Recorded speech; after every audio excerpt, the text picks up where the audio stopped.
경금이 간목을 만나면 신금은 예리한 쇠붙이라면 경금은 투박한 쇳덩어리입니다. 경금은 간목을 베어내는 도끼날입니다. 경금이 간목을 만났을 때 천간의 정화까지 함께 있으면 벽가빈정 사주입니다. 최고의 귀격입니다. 을목은 풀에 불과하니 정화의 장작이 될 수 없는데 간목은 불을 지피기 위한 장작이 될 수 있기 때문입니다. 쇳덩어리인 경금은 정화를 만나야 재련될 수 있는데 간목이 장작이 되어 정화가 경금을 재련하는 것을 돕기 때문에 길한 것입니다. 경금과 간목이 만나면 도끼로 나무를 내리치는 형상이 되는데 간목이 약하고 경금이 너무 세력이 강하면 이런 사람은 냉정한 사람이 되거나 간으로 인해 건강이 나빠집니다.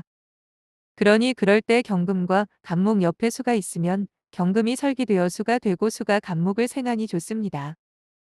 그러나 경금이 간목만을 지니고 있고 화기운이 없으면 부유함은 있지만 귀함은 없게 됩니다. 경금이 을목을 보면 을목은 경금의 정제이며 을목이 경금과 합을 하여 금기운으로 변화하니 재물을 자신에게 끌어당기는 형상이 됩니다. 경금일간에 을목이 바로 옆에 있으면 돈을 밝히고 좋아하며 남자의 경우 여색을 밝힐 수 있습니다. 다만 겨울에는 을목이 시들어 죽는 시기이니 을목이 있어도 없는 듯합니다. 그러니 겨울에 태어난 경금일간이 을목을 보았다면 조후용신 병화가 꼭 있어야 할 것입니다. 경금 자신도 병화가 필요하지만 특히 을목은 겨울에 조후를 조절해줄 화기운이 없으면 시들어 죽기 때문입니다. 경금은 쇠이지만 가을에 경금이 을목, 간목과 함께 있으면 작물에 열린 단단한 곡식의 나달이나 열매도 되니 조후를 조절해주는 병화가 있어야 잘 여물게 됩니다.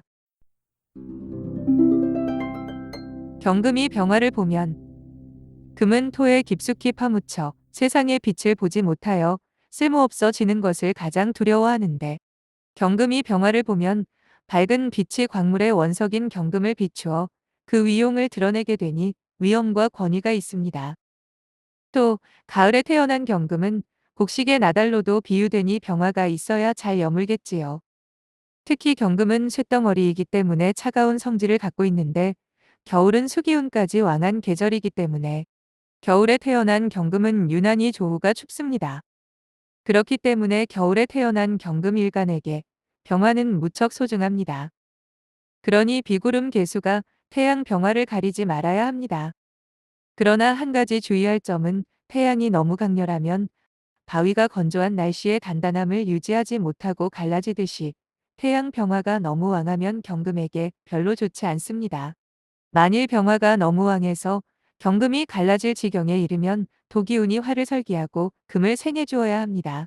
또 병화는 경금의 칠살편관인데 칠살편관은 극하거나 설기하여 제복하면 길해지는 신이기 때문에 경금이 병화를 보았을 때는 병화를 설기해줄 토나 병화를 극해줄 수기운이 있으면 길합니다. 개수는 병화를 가리기에 임수가 더 좋긴 하지만 여름에는 개수가 있어도 괜찮고 양토 무토는 자칫하면 경금을 깊이 파묻어 버리기에 음토 기토가 더 좋습니다. 경금이 정화를 보면 정화는 경금이 가장 반가워하는 신입니다. 재련되지 않은 투박한 쇳덩어리인 경금은 정화를 만나야 값비싼 기물이 될 수 있습니다. 정주영 회장의 사주가 경금이 정화에 의해 재련되는 형상을 띠고 있습니다. 이러면 사람이 부지런하고 반듯하며 제복도 있습니다. 여자의 경우 경금에게 있어서 화기운은 관이며 관은 남자에게는 명예와 사회적 지위, 직장이지만 여자에게는 남편에 해당되므로 남편복이 있습니다. 여자가 이런 사주가 되면 남편을 통해 신분이 높아집니다. 특히 정화가 지장간에 정화를 지니고 있는 글자 위에 투출해 있어 뿌리가 튼튼하고 그 옆에 간목이 있다면 최상인데 이럴 때 수기운을 만나서 정화가 꺼지면 안 됩니다. 정화의 뿌리가 되어줄 수 있는 지지의 글자는 오화, 미토, 술토 등입니다. 이 글자들은 지장간에 정화를 지니고 있습니다. 또 경금의 세력이 약한데 정화가 너무 왕하면 경금을 녹이는 것이 지나쳐 금은 물이 되어 소멸하니 위험합니다.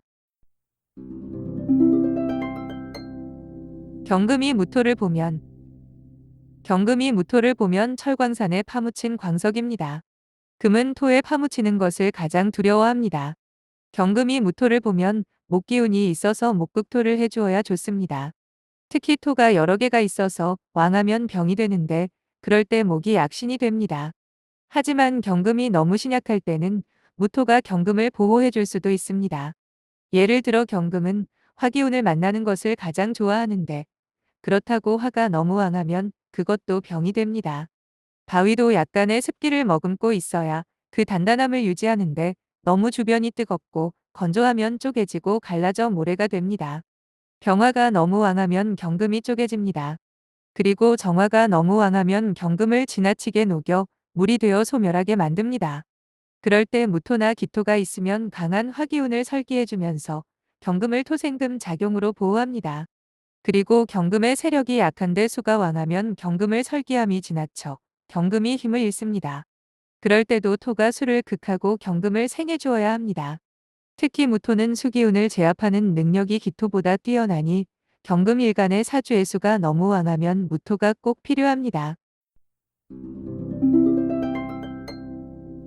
경금이 기토를 보면 양토 무토는 경금을 파묻기에 목이 꼭 필요하지만 기토는 경금을 파묻지 않고 보듬어 안아 보호해주기에 경금이 좋아하는 신입니다. 경금이 신약할 때는 기토가 꼭 있어야 토생금 작용으로 경금에게 힘을 보탤 수 있습니다. 그러나 기토도 너무 왕하면 경금을 파묻으니 그럴 때는 목기운이 필요합니다. 기토는 간목과 합을 하니 경금이 간목과 정화를 만나 벽갑인정 사주가 되었을 때 기토가 운에서 들어와 간목과 합을 하면 별로 좋지 않습니다. 기토도 무토와 마찬가지로 화기운이 지나치게 강할 때 경금을 보호해주는 역할을 합니다.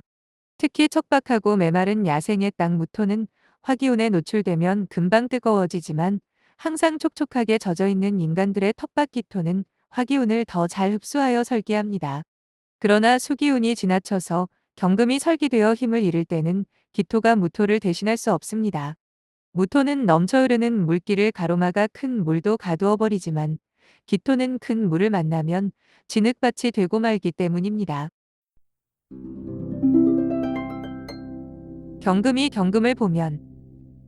경금이 경금을 보면 쇳덩어리가 쇳덩어리와 서로 만나니 상처 입고 소란스럽습니다. 마치 검과 검이 맞부딪히는 것과 같으며 이러면 질투와 시기가 많거나 남들의 시기 질투가 따라붙고 말썽과 구설수가 많습니다. 경금이 거듭 있어 너무 왕하면 수가 있어도 녹슨 물입니다.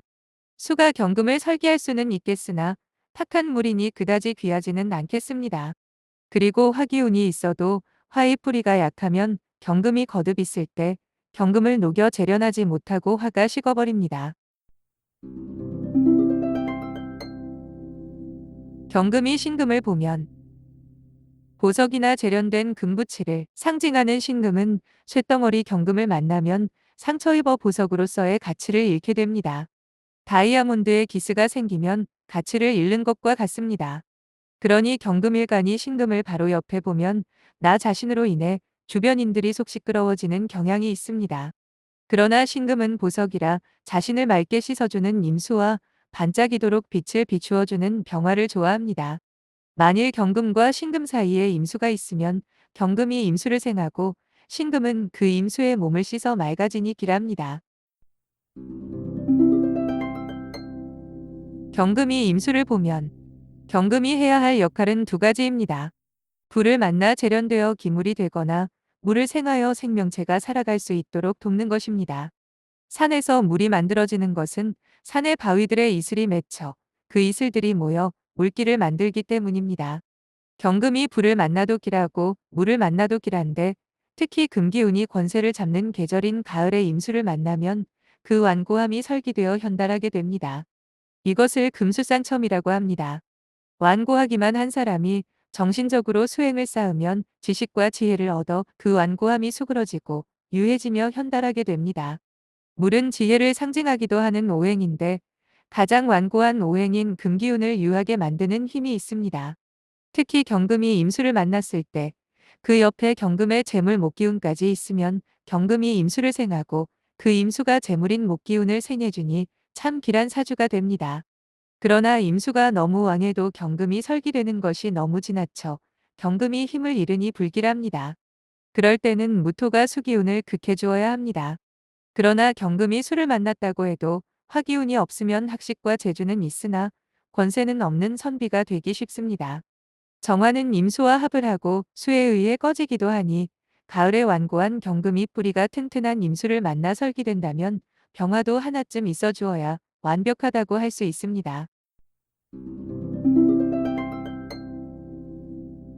경금이 계수를 만나면 계수는 경금이 좋아하는 병화와 정화를 무력하게 만들어 버릴 뿐만 아니라 경금이 계수를 만나는 것은 쇳덩어리에 비가 내리는 형상이라 경금을 녹슬게 만들기에 별로 좋지 않습니다. 계수는 경금의 상관입니다. 상관은 설기하거나 극하여 제복해야 길해지는 신이니 경금이 계수를 보았을 때는 토가 계수를 극하거나 목이 계수를 설기하면 좋습니다. 특히 정화를 계수가 위협할 때 계수와 정화 사이에 간목이 있으면 계수를 간목이 흡수하고 간목은 정화의 장작이 되니 무척 길해집니다. 특히 계수는 경금의 길신인 병화와 정화를 무력하게 만드니 경금일간이 병정화를 만나 용신으로 쓸 때는 계수가 운에서 들어오면 불길합니다.